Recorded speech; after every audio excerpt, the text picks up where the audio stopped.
хочу говорить на такую тему. На такой теме. Where there is opportunity, there is danger. Там, где возможность, там и опасность. Я не знаю, если по-русски лучше сказать опасность или риск, или либо риск лучше, да? Опасность слишком не то, да. На английском есть, да, как переводится как опасность, но оно мягче. Там, где возможность, там риск. Лучше вот так. Там и риск. Там, где возможность, там и риск. Вот об этом я хочу говорить сегодня. И можно и наоборот сказать, там, где риск, там и возможность. Что ты на меня так смотришь? А? Не согласен? Наверное, больше всего, наверное, согласен. Там, где опасность, там, где возможность, там что? Риск. И там, где риск, там чаще всего возможность. Что нам делать в такое время? Кому нужно? Кто считает, что такая проповедь нужна им? Или не надо вообще об этом говорить? Потому что кто-то мне однажды говорил, когда я начал о финансах проповедовать, что ну что такое, что пастор делает? Я пришел о крови Иисуса слышать, а он о бизнесе говорит. Может быть, та же самая ситуация сегодня, что о крови Иисуса надо проповедовать. То есть Иисус же, он не догмат. То есть не надо каждый день говорить о крови Иисуса. Надо говорить о том, что может помочь людям сегодня реально в своей ситуации. Поэтому там, где возможность, там и риск. Ну что, какие места Писания у меня? Столько их здесь. Давайте начнем Деяния апостолов, 17 глава. 12 стиха по 13. Не, давайте все-таки 16. 16 глава, с 16 стиха по 24. Деяние 16, 16 по 24 стихи. Второй микрофон включите. Может, кто-то выключил? Ага. Раз.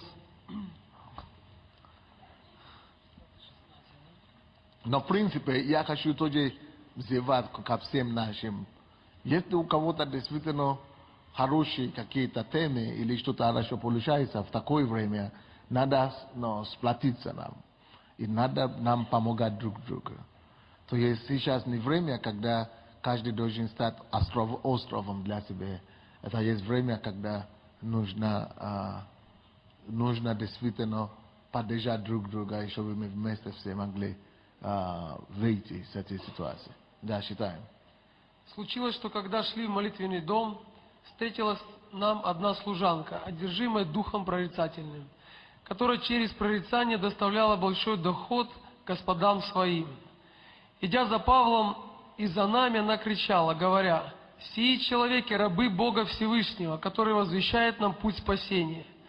Это она делала много дней. Павел, вознегодовав, обратился и сказал духу: «Именем Иисуса Христа повелеваю тебе выйти из нее». И дух вышел в тот же час. Тогда господа ее, видя, что исчезла надежда дохода их, схватили Павла и Силу и повлекли на площадь к начальникам. И, приведя их к воеводам, сказали: «Сии люди, будучи иудеями, возмущают наш город и проповедуют обычаи, которых нам, римлянам, не следует ни принимать, ни исполнять». Народ также восстал на них, а воеводы, сорвав с них одежды, велели бить их палками. И, дав им много ударов, ввергли в темницу, приказав темничному стражу крепко стеречь их. Получив такое приказание, он вернул их во внутреннюю темницу, и ноги их забил в колоду. Это было первое посещение Павла в Европу. Помните, когда Господь их направил, когда он трудился в Азии, и он увидел сон мужа из Македонии, который в этой главе раньше, если мы считаем, и говорит, что едет в Македонии, помоги нам. Это была Европа. Потом Лидия, женщина, встретила их, и она приняла их в дом. И так Евангелие впервые пришло и вошло в европейский континент. И какой Бог видел видение? Почему Он, наоборот, повелел им оставить Азию на то время и перейти в Европу? Очень просто, потому что Он увидел огромную возможность. И так и было написано, что большая, приди сюда, помоги нам. То есть огромная дверь была открыта. Но в это же время, когда огромная возможность, посмотрите, какой риск пришлось им проходить. Вроде бы Он здесь делает благое дело, освобождая человека от духа нечистого, но вроде бы также возможность. И это чудо, между прочим, привело целые города, потом целый континент. Это начало эти чудеса, которые привело вообще Европу как континент, как Христу. Огромная возможность ждет впереди. Но до этой возможности им нужно было сначала пройти огромный тоже риск и огромная опасность. И что случилось? Человек делает добро, он может принести Евангелие туда, куда Бог его направлял. Если бы это не Бог их направил, это одно дело. Но тут сам Бог явился и говорит, едь туда наоборот. И туда приезжает и сталкивается с такой ситуацией. Почему? Бог это знает, что никогда не бывает возможности без риска. Никогда не бывает возможности без опасности. Никогда не бывает возможности без сложностей. Так что возможность и сложности, они братья. Это то же самое, когда вы зарабатываете, вот почему люди, которые попадали в эти ситуации с Леон Банк, почему попали? Потому что большая возможность заработки и так далее. И также большой риск. И всегда так говорят в бизнесе. Кто больше много получает проценты, то и много будет попадать в риск. И не только так, но вообще в жизни так оно есть. То есть большая возможность там, где есть, там и большой риск. Но люди, которые боятся риск, и люди, которые боятся опасность, они никогда никем не становятся. Потому что у них не хватает никогда дерзновения и смелость принимать решения. Они никогда не принимают решения, они никогда не двигаются вперед. Почему? Потому что боятся. Что я хочу сказать этим? Сейчас, когда тяжелее всего, сейчас, когда вроде бы нельзя вообще ничего делать, нету ни денег, ни на что, именно сейчас нам надо с вами проявлять больше всего инициативу. Нам надо проявлять инициативу на то, чтобы находить скрытые сокровища. Именно сейчас, несмотря на опасности, даже если опасность есть, надо поверить и надо вспоминать о том, что мы с вами верующие. И если мы с вами верующие, значит Бог может избавить нас от опасности. Если мы с вами верующие, значит Господь может сохранить нас в опасности. Если мы с вами верующие, надо увидеть Господа, который будет нашим покровом по ночам и защитой от ветра. Надо увидеть защиту и надо идти вперед и двигаться. Один человек, один брат из наших, мне сегодня рассказывал, что церковь, где сестра ходит в Америке, что когда такой кризис был в 90-х годах, что это здание, кинотеатр, который они сейчас находятся, удешевилось на огромный, только на $1 миллион стало. Кинотеатр прямо в центре Манхэттена. Манхэттен – это такой престижный бизнес. Когда вы видите Нью-Йорк, и эти небоскребы, это называется Манхэттен. И это Манхэттен, там очень дорого сейчас. Вот это здание, наверное, будет стоить, не знаю, может быть, 100 миллионов или 50 миллионов. И они его купили за 1 миллион. Потому, благодаря кризису. То есть кризис удешевила и открыла для них возможности. То есть, может быть, для кого-то не так оно будет. Но вот время, где опасность, где риск, это тоже время возможностей. То есть нужно довериться Богу. И нужно знать, что мы верующие, мы не из тех, которые сдаются, мы не из тех, которые уходят от поля сражения, а мы люди, которые наоборот собираемся и бросаемся в поле сражения. Вплоть до того, чтобы сказать, даже если я все потерял, все, ничего. Я начну еще раз Божьей помощью. Господь меня еще раз поднимет. Самое главное, ничего не бояться. Самое главное, ничего не бояться. Дайте, если все, пока есть жизнь, все можно вернуть, друзья. Поэтому, пока есть жизнь, наоборот, нам можно набрать опыт. Как не нужно делать. Просто опыт набирать. Набираешь опыт, просто как нельзя делать. Поэтому в следующий раз уже будешь лучше, умнее и как-то более. Но то, что хорошо в нашей церкви сейчас, то, чем я счастлив, это то, что это все наступило после того, как мы уже с вами обучены. После того, как мы уже в чем-то разбираемся. Если бы это было 10 лет тому назад или 5 лет тому назад, когда никто вообще не был научен, это было бы опять 90-е годы. Помните, когда все ходили в церковь только потому, что не было куда больше ходить. Не было работы ни у кого. Это все просто голодали, гречками кушали или чем-то. И то есть, но сейчас, по крайней мере, мы можем активизироваться. Мы можем начинать думать что-то и начинать что-то принимать. И это особенно касается людей, которые пока не ощущают на себе кризис. Потому что сейчас я говорю, кто-то думает, слава Богу, это кому-то касается. Но мне пока все нормально, мне пока хорошо, мне пока платят. Это я как раз говорю, вдруг, представьте себе, вдруг что-то станет плохо. Чтобы мы начали уже думать о том, как выходить и как делать все наилучшим образом. Вот, допустим, прошлый четверг, когда я здесь был, когда я здесь был, один брат ко мне подошел, он брал деньги у людей, из церкви здесь, и вложил от себя другого человека. И теперь, когда это бизнес, обвалился у них там, все к нему хотят его разорвать. Но он правильный человек, он хороший человек. И тут же, он уже бил меня, и тут же кто-то из тех, которые вложили в него, ко мне приходит, пастор, какой-то брат в церкви не отдает деньги. А тот переживает больше, чем она переживает за эту ситуацию. Он приходит ко мне, я молюсь за него. И они как раз встретились. То есть мы должны душить друг друга. Мы должны понимать ситуацию, которая в стране, и помогать друг другу, наоборот, выходить вместе того, чтобы душить друг друга. Особенно если мы братья, особенно если мы все вместе в этой одной лодке.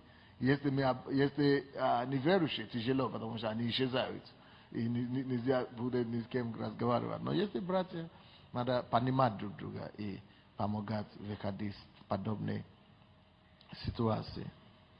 Итак, другая сторона медали, это то, что всегда есть возможность. Всегда они есть. Но то, что останавливает нас от того, чтобы их замечать, это потому что мы боимся. Мы боимся, что может быть из-за того, если мы сделаем шаг. Это во-первых.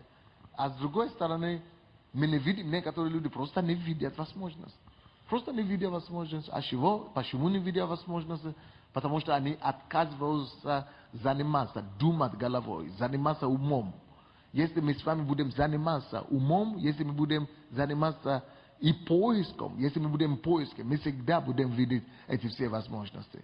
Если мы будем заниматься. Но надо думать, надо заниматься, надо разговаривать, надо вести переговоры и разговоры. Если мы не будем заниматься вот так, если мы не будем бить поиски, если мы не будем искать, тот, кто не ищет, тот не находит. Находит только тот, кто ищет. Но если мы не будем искать, не находим, не найдем ничего. Поэтому я вдохновляю нас действительно идти, выйти и начинать думать умом, и начинать работать над тем, чтобы находить те возможности, которые скрываются там.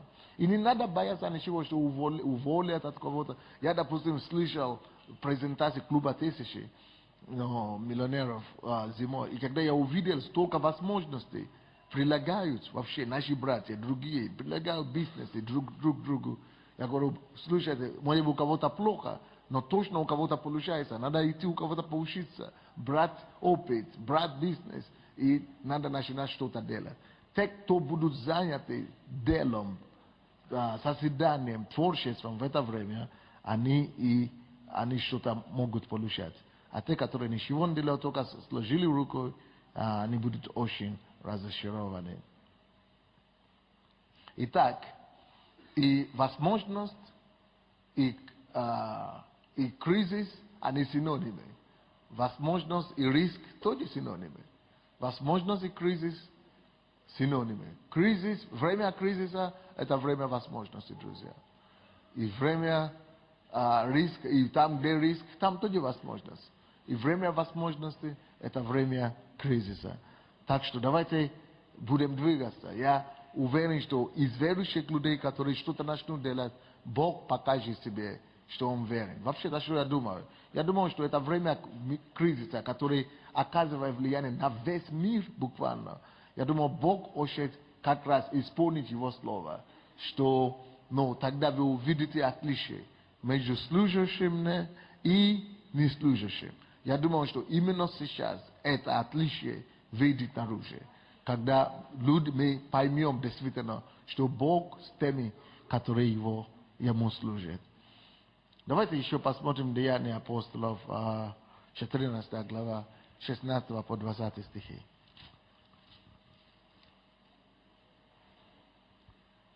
Который в прошедших родах попустил всем народам ходить своими путями, хотя и не переставал свидетельствовать о себе благодеяниями, подавая с неба дожди и времена плодоносные, и исполняя пищей и весельем сердца наши.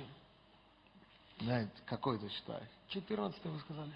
14 до 16 по 20. По 20.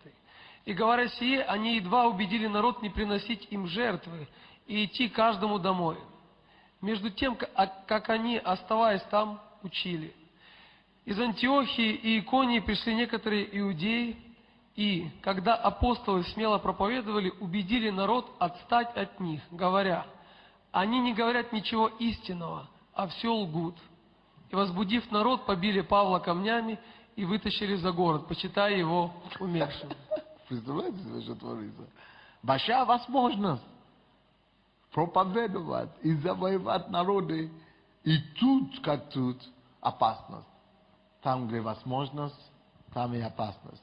В этой главе, которую мы читали, Павел получил огромное открытие дверь. Проповедовать иудеям и еленам. Это город называется Иконий, Листры. Это все эти малые Азии. И они получали большие результаты. И вместо того, чтобы их приняли на ура, они идут на возможности, и тут же на них атаки. И Павел не только арестовали, его толкнули, его побили, или что с ним делали? Побили камнями. Побили камнями. И вытащили за город, почитая его умершим. Да, то есть он потерял сознание. Побили камнями до такой степени, что он потерял сознание. Где? Что случилось? Какая это ситуация? Это была как раз посредине самой большой открытой двери в его жизни, в его карьере. И сейчас, когда мы говорим об этом в телевизионной передаче и об этих открытые двери в газетах и так далее, видите, это возможность. Да? Но помните, все возможности всегда идут с какими-то атаками, какими-то рисками, какими-то кризисами. И получается, если я духовный человек, то я уже начинаю ожидать определенный кризис или определенные проблемы. Потому что Бог открывает новые двери, слушайте, будут новые уровни атаки, будут новые кризисы, нападения и так далее. Поэтому я бросал эту фразу в начале, что те, которые сейчас кричат «Асана», чтобы потом не кричали «Расмни», когда атаки какие-то начнутся и так далее, и давление. Поэтому очень важно, чтобы мы были на чеку, чтобы мы были не как те, которые не в курсе, которые просто ведут себя как невежды. Но чтобы мы могли в знании и в зрелости реагировать на эти все ситуации. Но то, что интересно в этом местописании, в том, что Павел и другие, они даже не обвиняли Бога. Они даже не указывали пальцы, что зачем ты тогда нас сюда прислал? Зачем ты Ты знал, Бог же знал, что будет эта атака. Бог же знает, что будут эти проблемы. Почему Он допустил? Почему Он не открыл? Почему Он не остановил? Знаете, как мы верующие любим говорить? Если Бог знает, что то будет, зачем Он это допустил? Почему? Мы же верующие. Как? Почему Он не препятствовал? Почему Он не остановил? Как? Это тебе знать, да? Божье Бога. Если мы будем вот так задавать вопросы, посмотрите на апостолов. Значит, мы не следуем за примером апостолов. Бог знал, что с ними такое случится, и Он еще и откровенно показывает, что туда надо идти. Потому что Бог не гарантирует нам, что не будет проблем. Бог не гарантирует нам, что не будет неприятностей. Бог говорит нам о том, что если мы будем проходить долины плачи, что Он будет с нами, что Он нас не остановит, и это превратится в источник. Теперь давайте будем искать эти источники. Бог не обещает нам, что мы не пройдем трудности. Он говорит, что если даже долины смертной тени проходим, что Он там не оставит, Он будет с нами. Вот то, что Бог обещает. Поэтому неправильное понимание Бога начинает толкать людей думать о том, что вообще, если мы верующие и служим Богу, что Бог вообще не должен ничего допускать. То есть Бог должен все остановить, чтобы вообще ничего не было. Вот с этими людьми не было такого. Они сказали, они посчитали, в другом месте написано, что они посчитали это за честь пострадать даже от имени Господа или за Господа. То есть они не начали кого-то обвинять, людей обвинять или Бога обвинять, или бросать камни обратно на Бога. Нет? Он стал, что он сделал, когда его бросали камни? Что он сделал, считай, последний 20 стих. Когда же ученики собрались около него, он встал и пошел в город, а на другой день удалился с Варнавой в Дервию. Все, он поехал дальше читать проповедь в другом городе. Просто встал и дальше пошел трудиться. Пускай, давайте мы будем такой народ, будем из таких людей, которые просто упал, все, как это, отрекнем всякие, или как, от себя пел, от падения, как пели от падения, и пошел дальше. И пошел вперед, начинаем созидать что-то на будущее. Итак, во время возможности нет ограничений, что Бог может делать. Бог может делать намного больше, чем мы можем думать или помышлять. И я знаю многие наши братья сейчас, которые оказались в сложной ситуации. Но я не буду имена называть сейчас. Но вот многие их в этой ситуации. Не надо бросать камни. Потому что ты можешь оказаться туда, там же завтра. И тогда будет весело. Поэтому лучше помогать и молиться. Вообще-то, помните то, что мы говорили, что надо нам мобилизоваться сейчас, в это время, и молиться очень сильно за себя, за церковь и за защиту от всякого дела дьявола. И молиться за то, чтобы Бог сберегал церковь и чтобы Бог вывел церковь в этой ситуации. Нам надо очень сильно стать на молитве и молиться, но общее тоже. Эти все ночные молитвы, эти все 24-часовые молитвы. Нам надо действительно присоединиться. Тем больше мы будем поддерживать друг друга. Домашние группы надо молиться. Тем больше мы будем поддерживать друг друга, тем лучше будет для всех нас.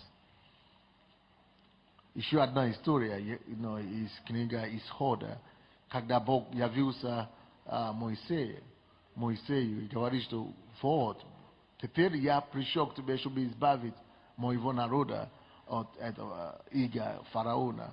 И что вы думаете? Вместо того, чтобы он попрыгнул и обрадовался, он говорит, не, найди кого-то другого, только не меня. Говорит, как? Вроде бы вы ждали этого, ты же кого-то даже убил ради этого, чтобы вывести. Теперь я же сам пришел к тебе, что давай, будем освобождать. Потому что он понимает, что это большая возможность выйти из рабства. Это большая возможность создать новую нацию. Это большая возможность стать творцом истории. Но он тоже понимает, что, слушай, это большая опасность ему придется пережить. И большие кризисы, и большие риски. И так и случилось. Сколько раз его хотели, сколько раз ему пришлось столкнуться с фараоном. И сколько угроз на его жизнь. И, даже представьте себе, когда он даже пришел к детям Израилевым, старейшинам, что мы хотим вывести, и они отказались, что не, что, потому что там, где большая возможность, там большая тоже опасность, и большие кризисы, и большие риски. И даже процесс вывода из Израиля, это каждый, из Египта, это каждый шаг риска. Тем больше возможно, тем ближе они приближались к земле обетованной, тем больше риска. То Черное море сначала им надо было пройти, это что не риск, потому что за ними гнали. То водение, то в пустыне, это что не риск, тем ближе они подходили к земле обетованной, тем больше риска, тем больше проблем. Так что это давайте не будем считать о том, что если у нас какие-то давления в стране, или проблемы, или обстоятельства, значит все, мы уже должны только ждать смерть. Нет, давайте будем верить, будем стоять. А кто-то говорит, что обязательства ждут, успокойся, все остановятся от этой ситуации, пускай переживают все, будем как-нибудь, что-нибудь произойдет. Но с нашей стороны мы должны начинать свое делать, то, что мы можем делать, чтобы новые возможности, новые источники открывались нам. Знаете, что мне интересно, когда я готовил эту проповедь, я в моем конспекте там нашел такую фразу интересную. Это то, что я там написал, я даже сам не помню это, но хорошо, что мы пишем. Я там написал о том, что тем темнее ночь, тем ярче светит. Не солнце, солнце не светит ночью. Звезды. Здесь у нас звезды, конечно, плоховато, но в принципе так и есть. Когда темно, только ты видишь. Кто из вас когда-нибудь днем видел звезды? Звезды появляются только ночью. Как? Когда в колодец человек залазит, Да? Да, когда в колодец человека посадить, звездное. Вот скажи. Когда человека посадить в колодец, если человек сидит в колодце, то днем можно видеть звезды. Вот. А колодец это же опасность. Колодец это значит вода. Он может утонуть и так далее. Как это так? Но вот, я не знаю, как человек может еще что-то видеть с колодца, потому что там вода его эффект, да.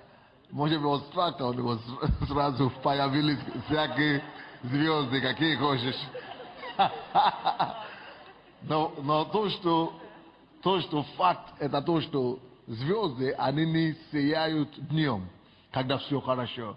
Звезды появляются только в глубокой тьме, в глубокой тьме.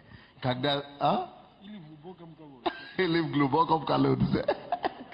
То есть звезды рождаются во тьме, во мраке. Звезды рождаются в колодце. Звезды рождаются, когда все темно вокруг. Итак, когда все темно вокруг, либо вы будете видеть возможности, и одни возможности, либо вы вообще ничего не будете видеть. Значит, вы ничего не способны, вы сами уже все. То есть вы можете либо позволить, чтобы эта тьма покрыла вас, что вы уже ничего не способны видеть, пожрала вас и все, ослепила и все. Либо наоборот, вы позволите, чтобы эта тьма, наоборот, открыла вам ваши звезды. Пусть в этом случае у нас был первый вариант. Пусть наши звезды, твои звезды открываются. Пусть тысячи звезды у тебя откроются в этом кризисе, который у нас в стране, во имя Иисуса. Давайте встанем, будем молиться сильно за звезды во тьме. Звезды во тьме. Звезды во тьме. Давайте будем провозглашать, что в этом колодце, в этом в этом долине, в которой мы находимся, что звезды начнут появляться. Возьмите микрофон и будет кто может молиться, молитесь об этом. Машакала рабака занта я лабу косунтою. Шакала бария я лаба. Пророчествуй себя, что звезды появятся на нашем небе, в нашей темноте, возможности появятся в этом риске, в этой проблеме. Больше возможностей появятся. Отец, мы благодарны Тебе, что Ты сказал, разумный будь сиять, как светило, Отец, в этом кризисе.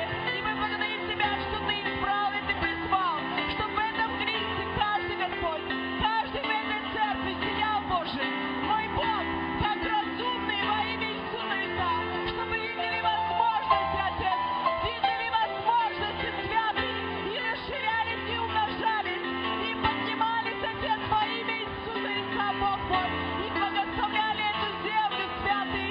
Ребросана рабакашикрасы, эракосана рабакашикрасы, робабабабасана рабакашикрасы. И как Ты поднял Иосифа,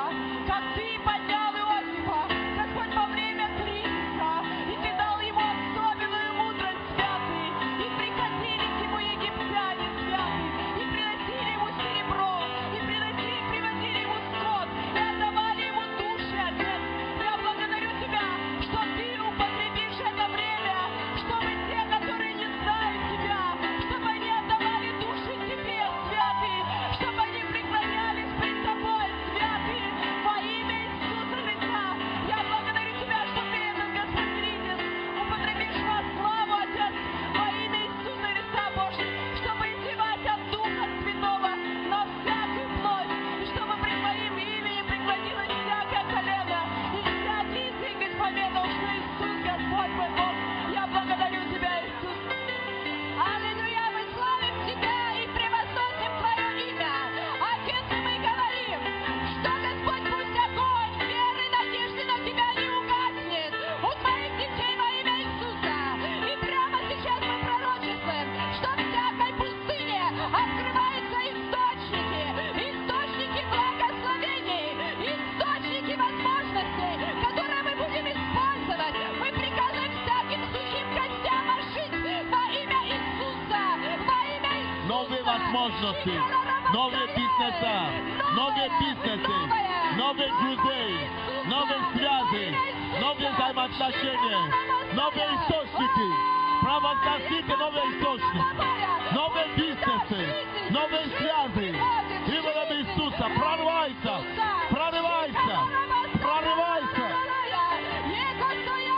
Пусть придет победа, Господь, во имя Иисуса, придет жизнь там, где не было жизни.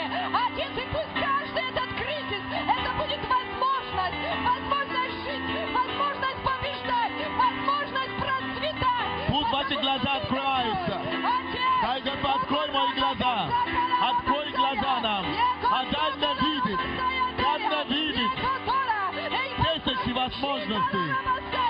Как никогда, мой Бог, мы просто славим Тебя.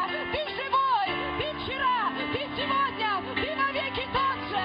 Отец, и пусть твой народ, он прославит Тебя, прославит новыми победами, прославит Тебя во имя Иисуса. Слава Тебе, слава великий Бог. Отец, жизнь не прекратится, возможности превратятся в реальность. Победу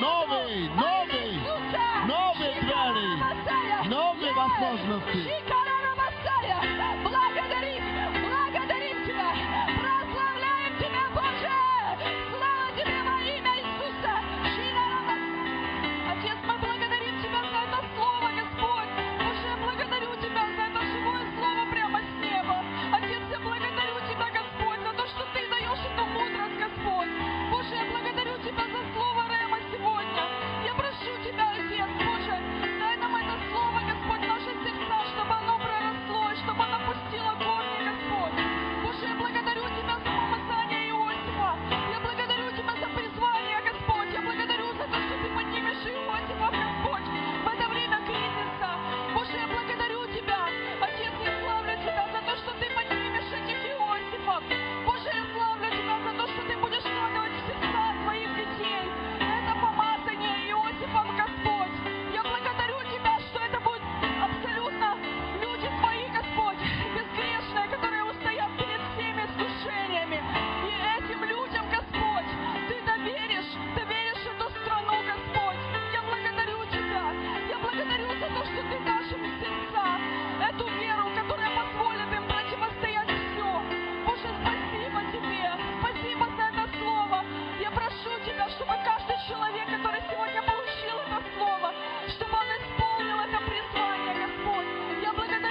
Давайте будем молиться за наших братьев, которые попали в сложные ситуации, наших бизнесменов, наших деловых людей, наших братьев и сестер, которые попали в какие-то кризисы финансовые, деловые.